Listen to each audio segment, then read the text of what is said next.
ಕೇರಳದಲ್ಲಿ ಮತ್ತೆ ಶುರುವಾಯಿತು ವರುಣನ ಕಾಟ. ಬೆಳ್ಳಂಬೆಳಗ್ಗೆ ಎಡೆಬಿಡದೆ ಸುರಿಯುತ್ತಿರುವ ಮಳೆರಾಯ. ಮಳೆಯ ನಡುವೆಯೂ ಮುಂದುವರೆದ ಕಾರ್ಯಾಚರಣೆ.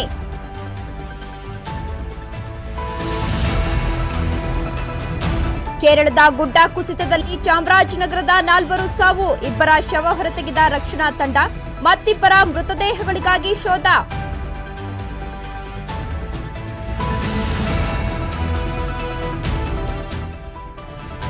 ಕೊಲೆ ಕೇಸ್ನಲ್ಲಿ ಜೈಲು ಸೇರಿರೋ ನಟ ದರ್ಶನ್. ಇಂದು ದಾಸನ ಮನೆಯೂಟದ ಅರ್ಜಿ ವಿಚಾರಣೆ. ಹೈಕೋರ್ಟ್ ಏಕಸದಸ್ಯ ಪೀಠದಲ್ಲಿ ವಿಚಾರಣೆ.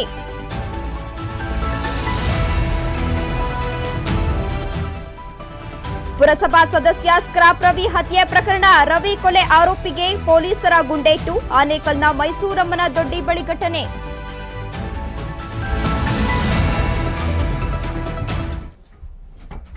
ನಮಸ್ತೆ ವೀಕ್ಷಕರೇ, ಅಶ್ವವೇಗ ನ್ಯೂಸ್ಗೆ ಸ್ವಾಗತ. ನಾನು ತೇಜಸ್ವಿನಿ. ಕೇರಳದ ವಯನಾಡಿನಲ್ಲಿ ಜಲಪ್ರಳಯದ ಮಹಾ ದುರಂತವಾಗಿರುವಂತದ್ದು. ಮಳೆಯ ನಡುವೆಯೂ ರಾತ್ರಿ ಇಡೀ ಕಾರ್ಯಾಚರಣೆಯನ್ನ ನಡೆಸಿದ್ದಾರೆ.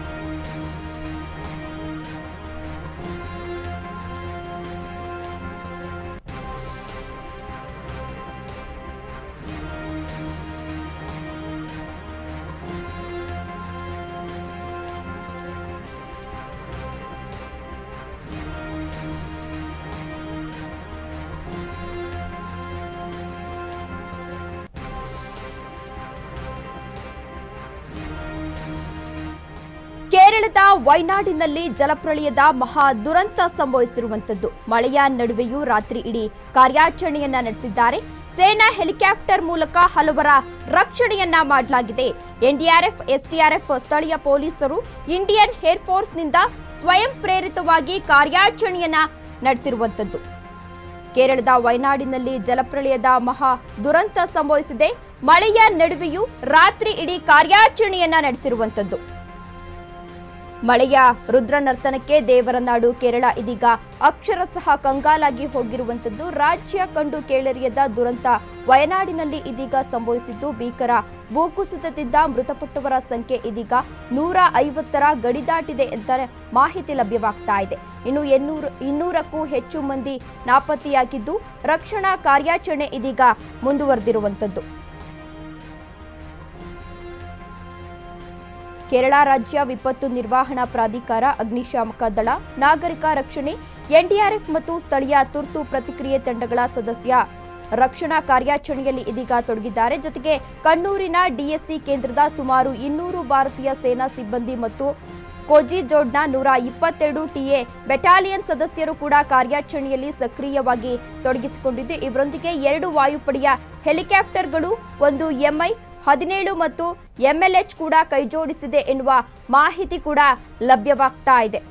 ಇನ್ನು ಈ ದುರಂತ ಎಷ್ಟು ಭೀಕರವಾಗಿತ್ತೆ ಎಂದ್ರೆ, ನದಿಯಲ್ಲಿ ಕೊಚ್ಚಿಕೊಂಡಂತಹ ಹೋದ ಸ್ಥಳೀಯರ ಶವ ಇದೀಗ ಪಕ್ಕದ ಜಿಲ್ಲೆ ಮಲ್ಲಪುರಂನಲ್ಲಿ ಸಿಕ್ಕಿರುವಂತದ್ದು.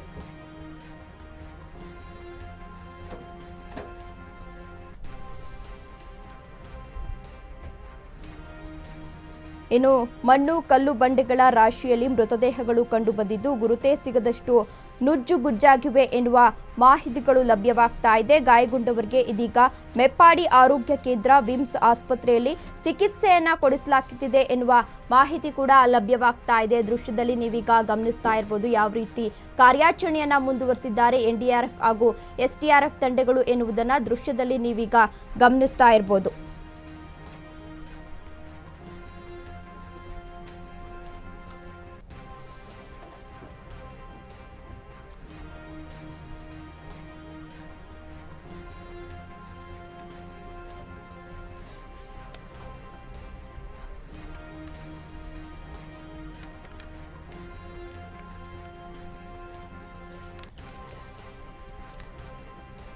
ಕೇರಳದ ವಯನಾಡಿನಲ್ಲಿ ಜಲಪ್ರಳಯದ ಮಹಾ ದುರಂತ ಸಂಭವಿಸಿರುವಂತದ್ದು. ಮಳೆಯ ನಡುವೆಯೂ ರಾತ್ರಿ ಇಡೀ ಅಲ್ಲಿನ ಸಿಬ್ಬಂದಿ ಇದೀಗ ಕಾರ್ಯಾಚರಣೆಯನ್ನ ನಡೆಸಿದ್ದಾರೆ. ಸೇನಾ ಹೆಲಿಕಾಪ್ಟರ್ ಮೂಲಕ ಹಲವರ ರಕ್ಷಣೆಯನ್ನ ಮಾಡಲಾಗಿದೆ. ಎನ್ಡಿಆರ್ಎಫ್, ಎಸ್ಡಿಆರ್ಎಫ್, ಸ್ಥಳೀಯ ಪೊಲೀಸರು, ಇಂಡಿಯನ್ ಏರ್ ಫೋರ್ಸ್ನಿಂದ ಸ್ವಯಂ ಪ್ರೇರಿತವಾಗಿ ಕಾರ್ಯಾಚರಣೆಯನ್ನ ಮಾಡಿರುವಂತದ್ದು. ಭಾರೀ ಮಳೆಯ ನಡುವೆ ಮಂಗಳವಾರ ಬೆಳಿಗ್ಗೆ ವಯನಾಡು ಜಿಲ್ಲೆಯ ಮೆಪ್ಪಾಡಿ ಬಳಿಯ ಗುಡ್ಡಗಾಡು ಪ್ರದೇಶಗಳಲ್ಲಿ ಭಾರೀ ಭೂಕುಸಿತ ಸಂಭವಿಸಿದೆ. ಜೊತೆಗೆ 4 ಗಂಟೆ ಅವಧಿಯಲ್ಲಿ ಸಂಭವಿಸಿದೆ.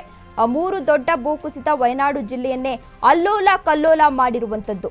ಮುಂಡಕ್ಕೈ, ಚೂರಲ್ಮಲ, ಅಟ್ಟಮಾಲ ಮತ್ತು ನುಲ್ಪುಳ ಗ್ರಾಮಗಳು ಹೆಚ್ಚು ಹಾನಿಗೊಳಗಾಗಿದ್ದು, ಇಲ್ಲಿ ಎಲ್ಲೆಂದರಲ್ಲಿ ಮಣ್ಣು, ಕಲ್ಲು ಬಂಡೆ, ಕೆಸರಿನ ರಾಶಿಯ ಇದೀಗ ಕಂಡು ಬರ್ತಾ ಇರುವಂತದ್ದು. ಮನೆ, ಶಾಲೆ ಮುಳುಗಡೆಯಾಗಿದ್ದು, ರಸ್ತೆ, ಸೇತುವೆ ಕೊಚ್ಚಿ ಹೋಗಿ ಸಂಪರ್ಕವೇ ಇದೀಗ ಕಡಿತಗೊಂಡಿರುವಂತದ್ದು.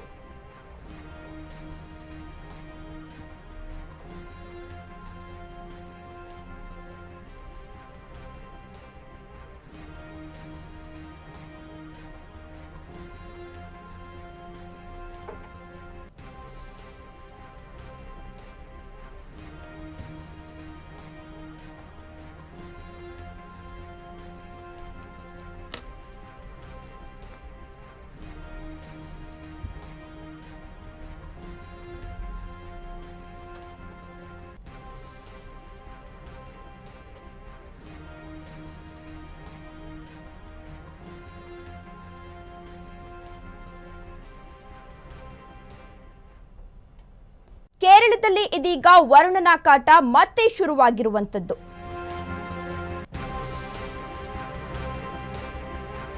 ಕೇರಳದಲ್ಲಿ ಮತ್ತೆ ಶುರುವಾಯಿತು ವರುಣನ ಕಾಟ. ಬೆಳ್ಳಂಬೆಳಗ್ಗೆ ಎಡೆಬಿಡದೆ ಸುರಿಯುತ್ತಿರುವ ಮಳೆರಾಯ. ಮೆಪ್ಪಾಡಿ, ಚೂರಲ್ಮಲ ಸೇರಿ ಹಲವೆಡೆ ವರುಣನ ಅಬ್ಬರ ಇದೀಗ ಶುರುವಾಗಿರುವಂತದ್ದು. ಮಳೆಯ ನಡುವೆಯೂ ಕಾರ್ಯಾಚರಣೆ ಇದೀಗ ಮುಂದುವರೆದಿರುವಂತದ್ದು.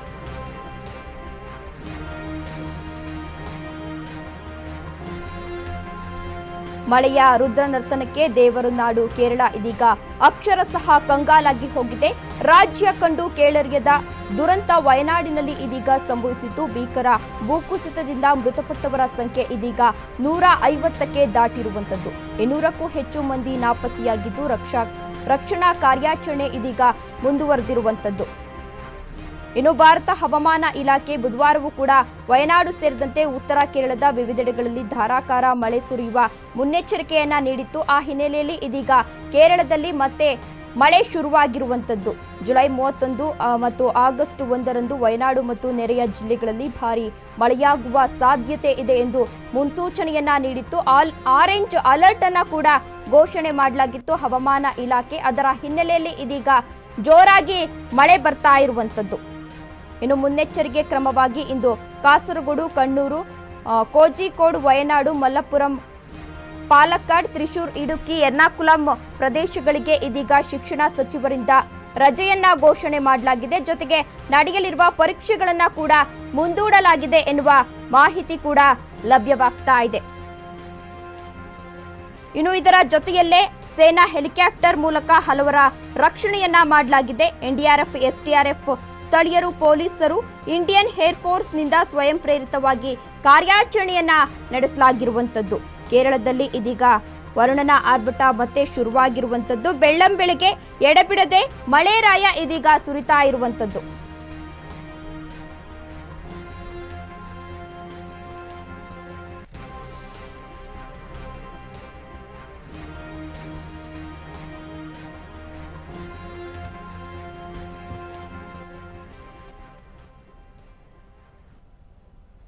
ಕೇರಳದ ವಯನಾಡು ಜಿಲ್ಲೆಯಲ್ಲಿ ಗುಡ್ಡ ಕುಸಿತ ಪ್ರಕರಣ. ಗುಡ್ಡ ಕುಸಿತದಲ್ಲಿ ಚಾಮರಾಜನಗರ ಜಿಲ್ಲೆಯ 4 ಸಾವನ್ನಪ್ಪಿದ್ದಾರೆ.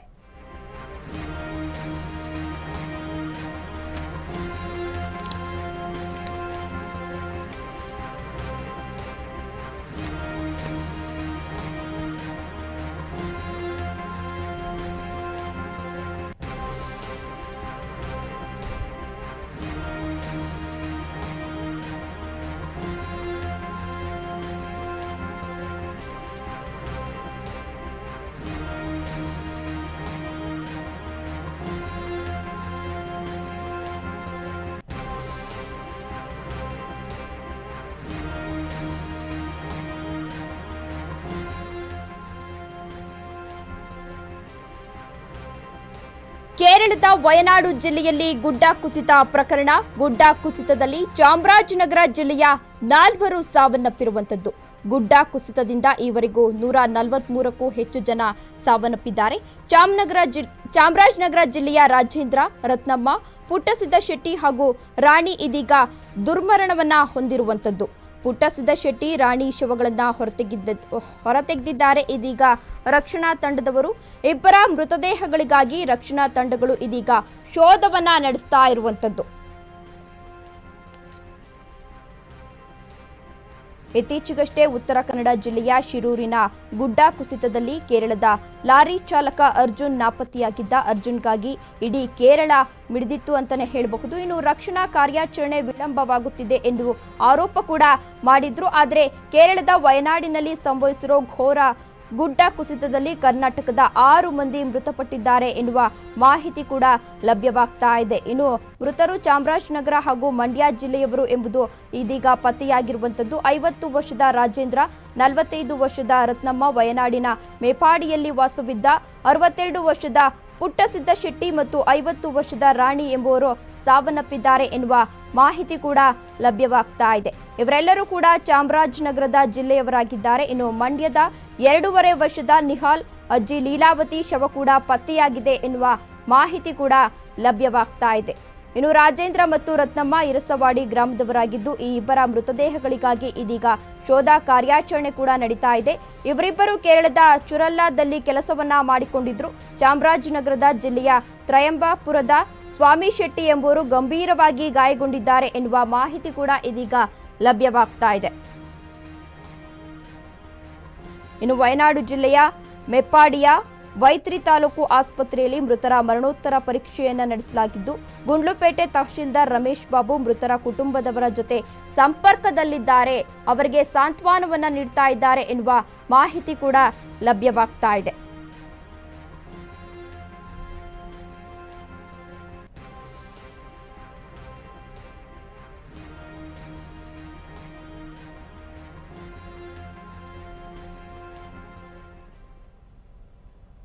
ಸುದ್ದಿ ಮುಂದುವರಿಯುತ್ತೆ ಬ್ರೇಕ್ನ ನಂತರ.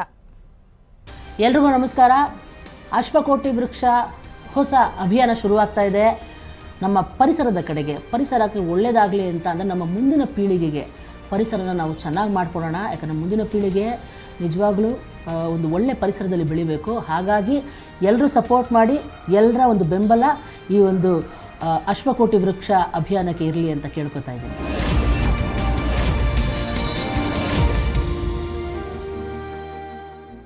ಸ್ನೇಹಿತರೆ, ನಮ್ಮ ಅಶ್ವವೇಗ ನ್ಯೂಸ್ ಚಾನಲ್ ಇವರ ವತಿಯಿಂದ ಅಶ್ವಕೋಟಿ ವೃಕ್ಷ ಮಹಾ ಅಭಿಯಾನ ಅಂದರೆ ಕೋಟ್ಯಾಂತರ ಮರಗಳನ್ನು ನೆಡೋದ್ರ ಮುಖಾಂತರ ಒಂದು ದೊಡ್ಡ ಅಭಿಯಾನವನ್ನು ಮಾಡಿ ಪರಿಸರವನ್ನು ಸಂರಕ್ಷಣೆ ಮಾಡ್ತಕ್ಕಂಥ ಒಂದು ಕೆಲಸವನ್ನು ಅಶ್ವವೇಗ ಚಾನಲ್ನವ್ರು ಮಾಡ್ತಾ ಇದ್ದಾರೆ. ಇವರಿಗೆ ನಮ್ಮ ಕನ್ನಡಿಗರ ಪರವಾಗಿ ಶುಭಾಶಯ ಕೋರ್ತಾ ಇದ್ದೀನಿ. ಜೊತೆಗೆ ಈ ಒಂದು ಅದ್ಭುತವಾದ ಕಾರ್ಯಕ್ರಮ ದೊಡ್ಡ ಮಟ್ಟದಲ್ಲಿ ಯಶಸ್ಸಾಗಲಿ ಅಂತ ಹೇಳಿ ನಾನು ಶುಭಾಶಯ ಕೋರ್ತೀನಿ.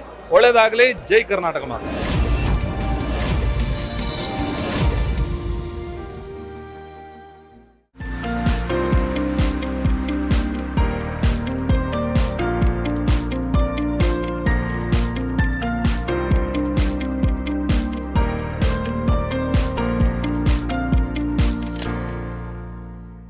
ಅಶ್ವಕೋಟಿ ವೃಕ್ಷ ಮಹಾ ಅಭಿಯಾನ. All the best.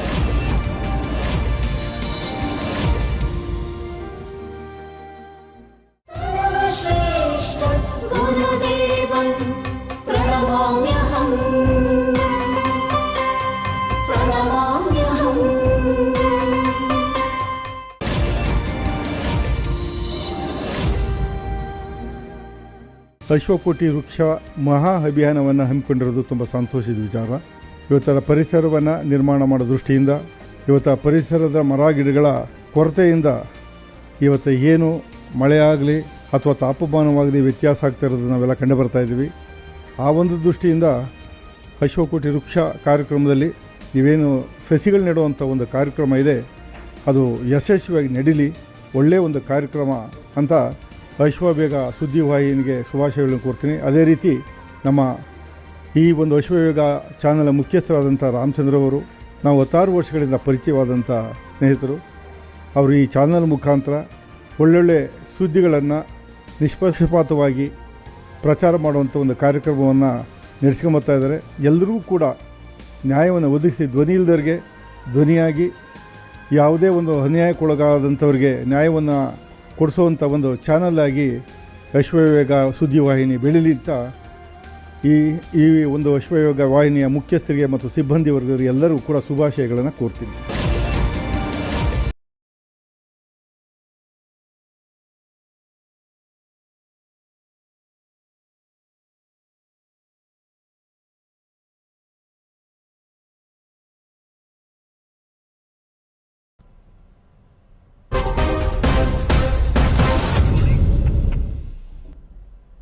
S welcome back. ಜಲಪ್ರಳಯಕ್ಕೆ ಕೇರಳದ ವಯನಾಡು ಇದೀಗ ತತ್ತರಿಸಿ ಹೋದ ಬೆನ್ನಲ್ಲೇ ಬೆಂಗಳೂರಿನಿಂದ ಕೇರಳಕ್ಕೆ ಬಸ್ ಸಂಚಾರವನ್ನ ಸ್ಥಗಿತಗೊಳಿಸಿರುವಂತದ್ದು. ಜಲಪ್ರಳಯಕ್ಕೆ ಕೇರಳದ ವಯನಾಡು ಇದೀಗ ತತ್ತರಿಸಿ ಹೋಗಿದೆ. ಬೆಂಗಳೂರಿನಿಂದ ಕೇರಳಕ್ಕೆ ಬಸ್ ಸಂಚಾರವನ್ನ ಇದೀಗ ಸ್ಥಗಿತಗೊಳಿಸಿರುವಂತದ್ದು. ಕೇರಳದ ಕೆಲ ಜಿಲ್ಲೆಗಳಿಗೆ ಮಾತ್ರ ಬಸ್ ಸೇವೆಯನ್ನ ಕಲ್ಪಿಸಲಾಗಿದೆ. ಕಣ್ಣೂರು, ವಡಗಾರ, ತಲಚೇರಿ, ಕೋಯಿಕೋಡು ಜಿಲ್ಲೆಗಳಿಗೆ ಮಾತ್ರ ಬಸ್ ಸಂಚಾರವನ್ನ ಕಲ್ಪಿಸಲಾಗಿದೆ. ಜಲಪ್ರಳಯಕ್ಕೆ ಕೇರಳದ ವಯನಾಡು ಇದೀಗ ತತ್ತರಿಸಿ ಹೋಗಿರುವಂತದ್ದು. ಅದರ ಹಿನ್ನೆಲೆಯಲ್ಲಿ ಇದೀಗ ಬಹುತೇಕ ಬಸ್ಸುಗಳ ಸಂಚಾರವನ್ನ ರದ್ದುಪಡಿಸಿರುವಂತದ್ದು. ಗುಂಡ್ಲುಪೇಟೆ ಮಾರ್ಗವಾಗಿ ಸಾಗುವ ಬೆಂಗಳೂರು ವಯನಾಡು ರಾಷ್ಟ್ರೀಯ ಹೆದ್ದಾರಿ 766ರ ಮಾರ್ಗದಲ್ಲಿ ಸಂಚಾರ ಮುಂಜಾಗ್ರತಾ ಕ್ರಮವಾಗಿ ನಿರ್ಬಂಧಿಸಲಾಗಿದ್ದು, ಪರ್ಯಾಯವಾಗಿ ಗುಂಡ್ಲುಪೇಟೆ, ಬಂಡೀಪುರ, ಗಡಲೂರು ಮಾರ್ಗದಲ್ಲಿ ತೆರಳಲು ಇದೀಗ ಸರ್ಕಾರ ಸೂಚಿಸಲಾಗಿದೆ ಎನ್ನುವ ಮಾಹಿತಿ ಕೂಡ ಲಭ್ಯವಾಗ್ತಾ ಇದೆ. ಇನ್ನು ಕರ್ನಾಟಕ ಸರ್ಕಾರವು ಕೇರಳ ಸರ್ಕಾರದ ವಿಪತ್ತು ನಿರ್ವಹಣಾ ಪ್ರಾಧಿಕಾರದ ಸಂಬಂಧಿಸಿದ ಅಧಿಕಾರಿಗಳೊಂದಿಗೆ ನಿರಂತರ ಸಂಪರ್ಕದಲ್ಲಿದ್ದು ಅಗತ್ಯ ನೆರವನ್ನ ನೀಡುತ್ತಿದ್ದಾರೆ ಎನ್ನುವ ಮಾಹಿತಿ ಲಭ್ಯವಾಗ್ತಾ ಇದೆ. ಜೊತೆಗೆ ಗಡಿಭಾಗದ ಮೈಸೂರು ಹಾಗೂ ಚಾಮರಾಜನಗರ ಜಿಲ್ಲೆಯ ಜಿಲ್ಲಾಧಿಕಾರಿಗಳು ಕೂಡ ಈ ಕುರಿತು ಸೂಕ್ತ ಬೆಂಬಲವನ್ನ ನೀಡಿದ್ದಾರೆ ಎನ್ನುವ ಮಾಹಿತಿ ಕೂಡ ಲಭ್ಯವಾಗ್ತಾ ಇದೆ.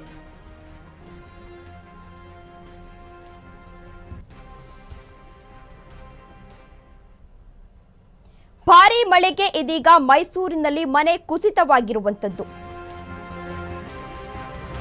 ಭಾರೀ ಮಳೆಗೆ ಮನೆ ಕುಸಿತ ಆಗಿ ತಪ್ಪಿದ ಭಾರೀ ಅನಾಹುತ. ಮೈಸೂರಿನ ಗೊದ್ದನಪುರ ಗ್ರಾಮದಲ್ಲಿ ಈ ಘಟನೆ ಸಂಭವಿಸಿರುವಂತದ್ದು. ಮಹದೇವಯ್ಯ ನಿಂಗಯ್ಯ ಎಂಬುವರಿಗೆ ಸೇರಿದ ಮನೆ ಇದಾಗಿದೆ.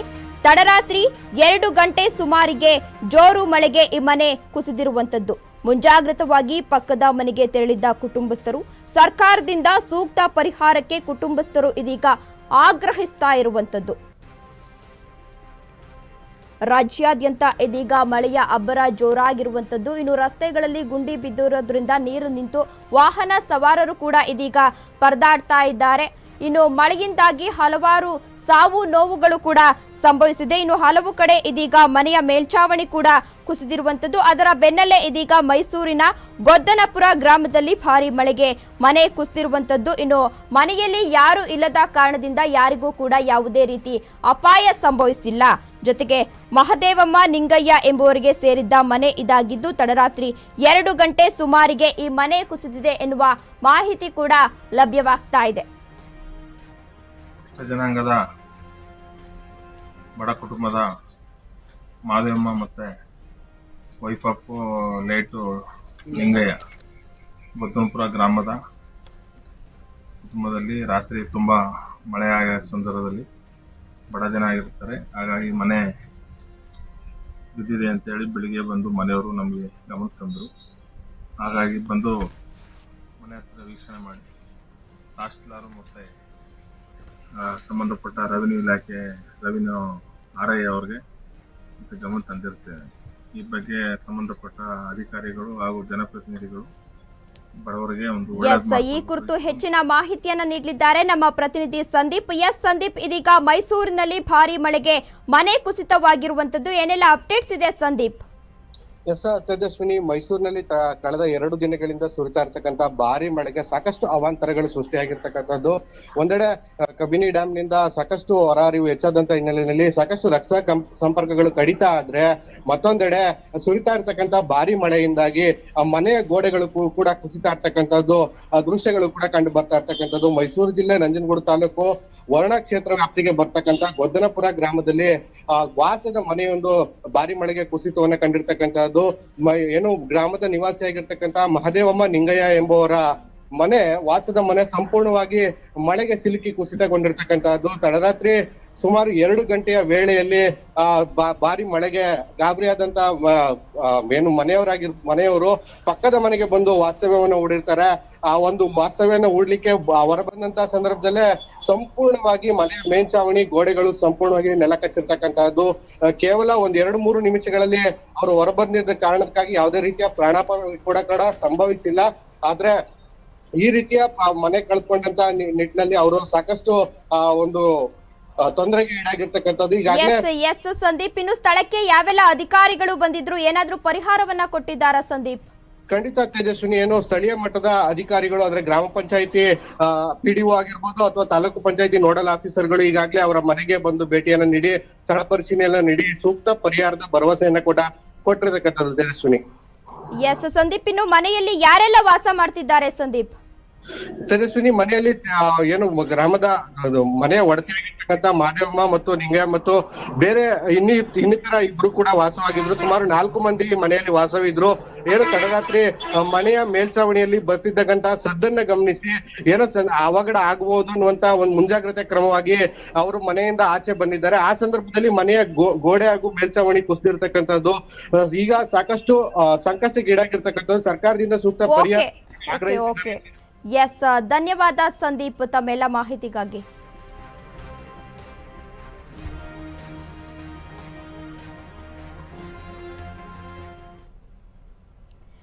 ಕೊಲೆ ಕೇಸ್ನಲ್ಲಿ ಜೈಲು ಸೇರಿರೋ ನಟ ದರ್ಶನ್ ಮನೆಯೂಟ ಕೋರಿ ನಟ ದರ್ಶನ್ ಅರ್ಜಿ ವಿಚಾರಣೆ ಇಂದು ನಡೆಯಲಿದೆ. ಕೊಲೆ ಕೇಸ್ನಲ್ಲಿ ಜೈಲು ಸೇರಿರೋ ನಟ ದರ್ಶನ್ ಮನೆಯೂಟವನ್ನ ಕೋರಿ ನಟ ದರ್ಶನ್ ಅರ್ಜಿ ವಿಚಾರಣೆ ಇಂದು ನಡೆಯಲಿದೆ. ಇಂದು ದಾಸನ ಮನೆಯೂಟದ ಅರ್ಜಿ ವಿಚಾರಣೆ ನಡೆಯಲಿದೆ. ಹೈಕೋರ್ಟ್ ಏಕಸದಸ್ಯ ಪೀಠದಲ್ಲಿ ಅರ್ಜಿ ವಿಚಾರಣೆ ನಡೆಯಲಿದೆ ಎಂಬ ಮಾಹಿತಿ ಕೂಡ ಲಭ್ಯವಾಗ್ತಾ ಇದೆ. ರೇಣುಕಾಸ್ವಾಮಿ ಹತ್ಯೆ ಪ್ರಕರಣದಲ್ಲಿ ನಟ ದರ್ಶನ್ ಇದೀಗ ಜೈಲು ಪಾಲಾಗಿದ್ದಾರೆ. ಇನ್ನು ನಟ ದರ್ಶನ್ ಅನ್ನ ನೋಡಲು ಸಾಕಷ್ಟು ಸೆಲೆಬ್ರಿಟಿಗಳು ಬಂದು ಹೋಗ್ತಾ ಇರುವಂತದ್ದು. ಇನ್ನು ವಿಜಯಲಕ್ಷ್ಮಿ ಕೂಡ ಬಂದು ದರ್ಶನ್ ಅನ್ನ ನೋಡಿ ಸಾಂತ್ವನವನ್ನ ಕೂಡ ಹೇಳಿ ಹೋಗಿದ್ದಾರೆ. ಆ ಬೆನ್ನಲ್ಲೇ ಇದೀಗ ನಟ ದರ್ಶನ್ ಮನೆಯೂಟಕ್ಕೆ ಅರ್ಜಿಯನ್ನ ಸಲ್ಲಿಸಿದ್ರು. ಒಂದು ಬಾರಿ ಅರ್ಜಿ ಇದೀಗ ರದ್ದಾಗಿರುವಂತದ್ದು. ಅದರ ಬೆನ್ನಲ್ಲೇ ಇದೀಗ ಅರ್ಜಿ ವಿಚಾರಣೆ ಮತ್ತೆ ನಡೀತಾ ಇರುವಂತದ್ದು. ಹೈಕೋರ್ಟ್ ಏಕಸದಸ್ಯ ಪೀಠದಲ್ಲಿ ಇಂದು ಅರ್ಜಿ ವಿಚಾರಣೆ ನಡೀತಾ ಇದೆ ಎನ್ನುವ ಮಾಹಿತಿ ಕೂಡ ಲಭ್ಯವಾಗ್ತಾ ಇದೆ. ಎಸ್, ಈ ಕುರಿತು ಹೆಚ್ಚಿನ ಮಾಹಿತಿಯನ್ನ ನೀಡಲಿದ್ದಾರೆ ನಮ್ಮ ಪ್ರತಿನಿಧಿ ವೀರೇಶ್. ಎಸ್ ವೀರೇಶ್, ಇದೀಗ ನಟ ದರ್ಶನ್ ಮನೆಯೂಟ ವಿಚಾರಣೆ ಇವತ್ತು ನಡೀತಾ ಇರುವಂತದ್ದು. ಇದ್ರ ಬಗ್ಗೆ ಏನೆಲ್ಲ ಅಪ್ಡೇಟ್ಸ್ ಇದೆ ವೀರೇಶ್? ಖಂಡಿತ ತೇಜಸ್ವಿನಿ, ಈಗಾಗ್ಲೇ ಏನಂತಂದ್ರೆ ಕಳೆದ ದಿನಗಳಂದು ಕೂಡ ದರ್ಶನ್ ಅವರಿಗೆ ಒಂದು ಜೈಲೂಟ ಸೇರ್ತಿಲ್ಲ ಅಂತ ಒಂದು ಅರ್ಜಿಯನ್ನ ಸಲ್ಲಿಸಿದ್ರು. ಕಳೆದ ಬಾರಿ ಕೂಡ ಅವರು ಸಾಕಷ್ಟು ಆರೋಪವನ್ನ ಮಾಡಿದ್ರು. ಅಂದ್ರೆ ಈಗ ಜೈಲು ಅಧಿಕಾರಿಗಳಿಗೂ ಕೂಡ ಸಾಕಷ್ಟು ಆರೋಪವನ್ನು ಮಾಡಿದ್ರು, ಬೇಡಿಕೆಯನ್ನು ಕೂಡ ಇಟ್ಟಿದ್ರು. ಈ ಒಂದು ನಿಟ್ಟಿನಲ್ಲಿ ಜೈಲಿನಲ್ಲೂ ಕೂಡ ಅವರಿಗೆ ಯಾವುದೇ ರೀತಿಯಾದಂತ ಅವಕಾಶವನ್ನ ಕೊಟ್ಟಿರ್ಲಿಲ್ಲ. ಹಾಗಾಗಿ ಮನೆಯಿಂದ ಏನು ಅವರ ವಿಜಯಲಕ್ಷ್ಮಿ ಪತಿ ಕಳೆದ 1-2 ಬಾರಿ ಊಟವನ್ನು ಕೂಡ ತಂದ್ಕೊಟ್ಟಿದ್ರು. ಅದಕ್ಕೂ ಕೂಡ ಅವರು ನಿಷೇಧವನ್ನ ಹೇಳಿದ್ರು. ಯಾಕಂತಂದ್ರೆ ಇಲ್ಲಿ ಎಲ್ಲಾ ಕೈದಿಗಳನ್ನ ನಾವು ಸಮಾನವಾಗಿ ನೋಡ್ತೇವೆ. ಆ ಒಂದು ನಿಟ್ಟಿನಲ್ಲಿ ಯಾರು ಕೂಡ ಮನೆಯಿಂದ ಊಟ ತಂದು ಕೊಡುವಂತ ಅವಶ್ಯಕತೆ ಇರೋದಿಲ್ಲ. ಅಂದ್ರೆ ಯಾವಾಗ್ಲಾದ್ರೂ ಒಂದು ಸಾರಿ ತಂದು ಕೊಡ್ಬೋದು, ಆದ್ರೆ ಪ್ರತಿನಿತ್ಯವೂ ಕೂಡ ಈ ಒಂದು ಊಟದ ವ್ಯವಸ್ಥೆಯನ್ನ ಇಲ್ಲಿ ನಾವು ಅವಕಾಶ ಕೊಡುವುದಿಲ್ಲ ಅಂತ ಈ ಹಿಂದೆ ಅಧಿಕಾರಿಗಳು ಖಡಕ್ ಆಗಿ ದರ್ಶನ್ ಅವರಿಗೆ ವಾರ್ನಿಂಗ್ ನೀಡಿದ್ರು. ಅದೇ ರೀತಿ ಆ ಒಂದು ಏನೀಗಾಗ್ಲೇ ಆ ಒಂದು ಹೇಳಿಕೆಯನ್ನ ರಚಿಕೊಂಡ ಏನು ದರ್ಶನ್ ಅವರು ಮತ್ತೆ ಈ ಒಂದು ವಿಚಾರವಾಗಿ ಕೋರ್ಟ್ಗೆ ಅರ್ಜಿಯನ್ನ ಸಲ್ಲಿಸ್ತಾರೆ. ಮೊದಲ ಬಾರಿ ಅರ್ಜಿಯನ್ನ ಸಲ್ಲಿಸ್ತಾರೆ. ಅಂದ್ರೆ ಏನಂತಂದ್ರೆ ಅವರು ನನ್ಗೆ ಜೈಲು ಊಟ ಸೇರ್ತಾ ಇಲ್ಲ, ಹಾಗಾಗಿ ದಯವಿಟ್ಟು ನಮ್ಗೆ ಮನೆಯಿಂದ ಊಟದ ವ್ಯವಸ್ಥೆಯನ್ನ ಮಾಡಿ ಕೊಡ್ಬೇಕಂತ ಆ ಒಂದು ಅರ್ಜಿಯಲ್ಲಿ ತಮ್ಮ ವಿವರವಾಗಿ ಸ್ವಯಂವರನ್ನೇ ಬರೀತಾರೆ. ಆದ್ರೆ ಈ ಒಂದು ಅರ್ಜಿಯನ್ನ ಕೋರ್ಟ್ ಕೂಡ ಪರಿಗಣಿಸಿ ಇದನ್ನ ನಿಷೇಧಿಸುತ್ತೆ. ಅಂದ್ರೆ ಎಲ್ಲಾ ಕೈದಿಗಳಿಗೂ ಒಂದೇ ಸಮನಾದ ರೀತಿಯಲ್ಲಿ ಊಟ ವಿತರಿಸಬೇಕು, ಹಾಗಾಗಿ ಇದಕ್ಕೆ ಅವಕಾಶ ಕೊಡುವುದಿಲ್ಲ ಎಂಬ ಕಾನೂನು ಕೂಡ ಇರುವುದರಿಂದ ಅವಕಾಶ ಕೊಡಲ್ಲ ಅಂತ ಅರ್ಜಿಯನ್ನು ವಜಾವನ್ನು ಮಾಡುತ್ತೆ. ಆದ್ರೆ ಈಗ ಮತ್ತೆ ದರ್ಶನ್ ಅವರು ಮತ್ತೊಂದು ಅರ್ಜಿಯನ್ನ ಸಲ್ಲಿಸಿದ್ದಾರೆ. ಎಸ್ ವೀರೇಶ್, ಇದೀಗ ದರ್ಶನ್ ಅವರು ಫಸ್ಟ್ ಯಾವ ಕೋರ್ಟಿಗೆ ಅರ್ಜಿ ಹಾಕಿದ್ರು, ಈಗ ಯಾವ ಕೋರ್ಟಿಗೆ ಅರ್ಜಿಯನ್ನ ಸಲ್ಲಿಸಿರೋದು ವೀರೇಶ್? ಖಂಡಿತ ತೇಜಸ್ವಿನಿ, ಈಗಾಗ್ಲೇ ಏನಂತಂದ್ರೆ ಈಗ ಅವರು ಹೈಕೋರ್ಟ್ಗೆ ಅರ್ಜಿಯನ್ನ ಸಲ್ಲಿಸಿದ್ದಾರೆ. ಅಂದ್ರೆ ಏಕಪೀಠ ಸದನ ಇಂದು ಈ ಒಂದು ಹೈಕೋರ್ಟ್ ನಲ್ಲಿ ವಿಚಾರಣೆ ನಡೆಯಲಿದೆ. ಅಂದ್ರೆ ಏನು ಇದರ ವಿಚಾರಣೆ ಏನಾಗುತ್ತೆ, ಹೈಕೋರ್ಟ್ ಏನ್ ತೀರ್ಮಾನ ತೆಗೆದುಕೊಳ್ಳುತ್ತೆ, ದರ್ಶನ್ ಅವರಿಗೆ ಮತ್ತೆ ಊಟ ಕೊಡಬಹುದಾ ಅಥವಾ ಬೇಡವಾ ಅನ್ನೋದ್ರ ಬಗ್ಗೆ ಈಗಾಗ್ಲೇ ಹೈಕೋರ್ಟ್ ಕೂಡ ಇಂದು ಈ ಒಂದು ಅರ್ಜಿಯನ್ನ ವಿಚಾರಣೆ ಮಾಡಲಿದೆ. ಅರ್ಜಿ ವಿಚಾರಣೆಯ ನಂತರ ದರ್ಶನ್ ಅವರಿಗೆ ಊಟ ಸಿಗಬಹುದಾ ಅಥವಾ ಮತ್ತೆ ಈ ಒಂದು ಅರ್ಜಿ ವಜಾ ಆಗ್ಬೋದಾ ಅನ್ನೋದು ಕೂಡ ಮಾಹಿತಿ ಲಭ್ಯವಾಗಲಿದೆ. ತೇಜಸ್ವಿನಿ, ಎಸ್, ಧನ್ಯವಾದ ವೀರೇಶ್ ತಮ್ಮೆಲ್ಲ ಮಾಹಿತಿಗಾಗಿ.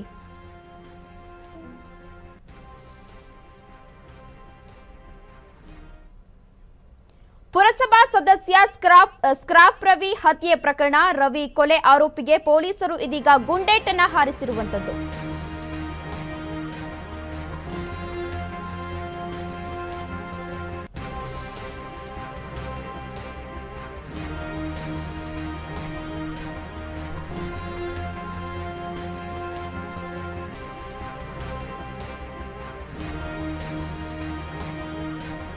ಪುರಸಭಾ ಸದಸ್ಯ ಸ್ಕ್ರಾಪ್ ರವಿ ಹತ್ಯೆ ಪ್ರಕರಣ.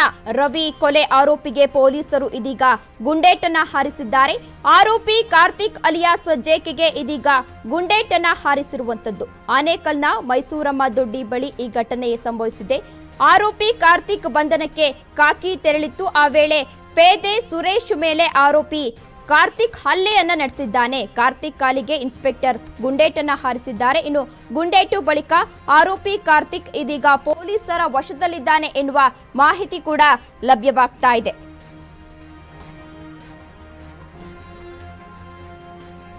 ಪುರಸಭಾ ಸದಸ್ಯ ಸ್ಕ್ರಾಪ್ ರವಿಯನ್ನ ಹತ್ಯೆ ಮಾಡಲಾಗಿತ್ತು. ರವಿ ಕೊಲೆ ಆರೋಪಿಗೆ ಇದೀಗ ಪೊಲೀಸರು ಗುಂಡೇಟನ್ನ ಹಾರಿಸಿದ್ದಾರೆ ಎನ್ನುವ ಮಾಹಿತಿ ಲಭ್ಯವಾಗ್ತಾ ಇದೆ. ಇನ್ನು ಆರೋಪಿ ಕಾರ್ತಿಕ್ ಅಲಿಯಾಸ್ ಜೆಕೆಗೆ ಗುಂಡೇಟನ್ನ ಹಾರಿಸಿದ್ದಾರೆ. ಆನೇಕಲ್ನ ಮೈಸೂರಮ್ಮ ದೊಡ್ಡಿ ಬಳಿ ಈ ಘಟನೆ ಸಂಭವಿಸಿದ್ದು, ಆರೋಪಿ ಕಾರ್ತಿಕ್ ಬಂಧನಕ್ಕೆ ಪೊಲೀಸರು ತೆರಳಿದ್ದಂತಹ ವೇಳೆ ಪೇದೆ ಸುರೇಶ್ ಮೇಲೆ ಆರೋಪಿ ಕಾರ್ತಿಕ್ ಹಲ್ಲೆಯನ್ನ ನಡೆಸಿದ್ದಾರೆ. ಕಾರ್ತಿಕ್ ಕಾಲಿಗೆ ಇನ್ಸ್ಪೆಕ್ಟರ್ ಆ ವೇಳೆ ಗುಂಡನ್ನ ಆರಿಸಿದ್ದಾರೆ ಎನ್ನುವ ಮಾಹಿತಿ ಕೂಡ ಲಭ್ಯವಾಗ್ತಾ ಇದೆ. ಜೊತೆಗೆ ಗುಂಡೇಟು ಬಳಿಕ ಆರೋಪಿ ಕಾರ್ತಿಕ್ ಇದೀಗ ಪೊಲೀಸರ ವಶದಲ್ಲಿದ್ದಾರೆ ಎನ್ನುವ ಮಾಹಿತಿ ಲಭ್ಯವಾಗ್ತಾ ಇದೆ.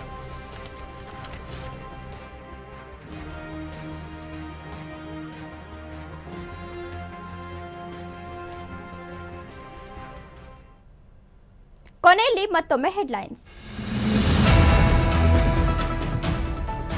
ಕೇರಳದಲ್ಲಿ ಮತ್ತೆ ಶುರುವಾಯಿತು ವರುಣನ ಕಾಟ. ಬೆಳ್ಳಂಬೆಳಗ್ಗೆ ಎಡಬಿಡದೆ ಸುರಿಯುತ್ತಿರುವ ಮಳೆರಾಯ. ಮಳೆಯ ನಡುವೆಯೂ ಮುಂದುವರೆದ ಕಾರ್ಯಾಚರಣೆ.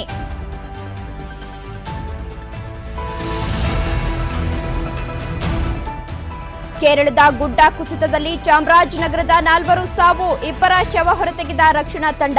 ಮತ್ತಿಬ್ಬರ ಮೃತದೇಹಗಳಿಗಾಗಿ ಶೋಧ.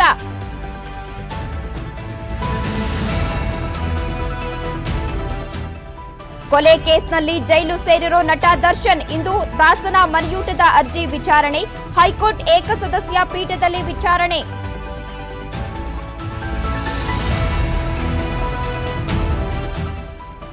ಪುರಸಭಾ ಸದಸ್ಯ ಸ್ಕ್ರಾಪ್ ರವಿ ಹತ್ಯೆ ಪ್ರಕರಣ. ರವಿ ಕೊಲೆ ಆರೋಪಿಗೆ ಪೊಲೀಸರ ಗುಂಡೇಟು. ಆನೇಕಲ್ನ ಮೈಸೂರಮ್ಮ ದೊಡ್ಡಿ ಬಳಿ ಘಟನೆ.